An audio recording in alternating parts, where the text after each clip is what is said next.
Man, honestly, I just got to work. I just got done driving over, and I grabbed my phone and I pick it up, and it's got like 1,000 messages in the 10 minutes that it's taken me to get to work. All these people retweeting and all the people tweeting to me about the news about Seth Rollins and his injury. It seems that the spill that he took at last night's Dublin show is that he's tore his ACL and his MCL, and he's going to be out of action for 6 to 9 months. They're not even going to be able to have a way of stripping him of the championship. They're just going to have to take it off him, Daniel Bryan's style.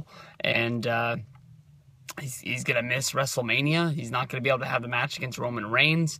It seems that WWE is going to have to try and find a new way to crown a new champion at Survivor Series. They've already named the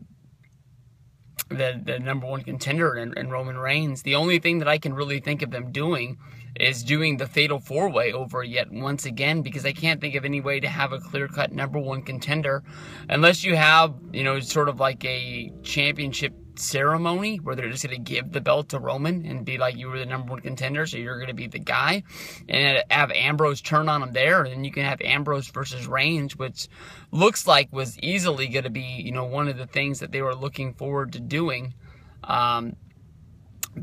I'm speechless. I didn't think this was going to be like this. I knew that he took a spill. I thought that maybe he just got his leg banged up a little bit. Maybe he had to take, the rest of the tour off, fly home. But I didn't think there was any way in the world that he was going to have a tear and he was going to be out for 6 to 9 months.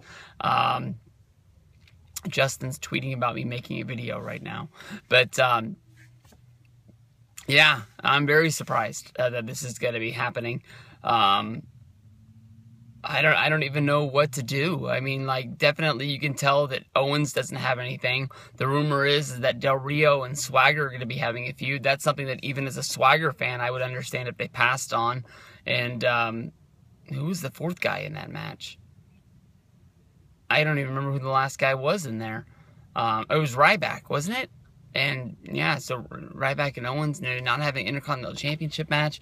This is definitely a hard time. I mean, definitely when they were talking about it on Wrestling Observer Radio today, Dave was saying that they just break the promise to Cena and they call him and say, hey, we're fucked and we need you as soon as possible. And Cena's going to be one of those guys that knows that WWE, butters their bread. Maybe, he works television and works the pay-per-view, and he still finds a way to squeeze in his reality show on the side. But I'm really surprised. It's crazy. This is going to be wowzers. Now we'll have to see. Monday Night Raw. Wow.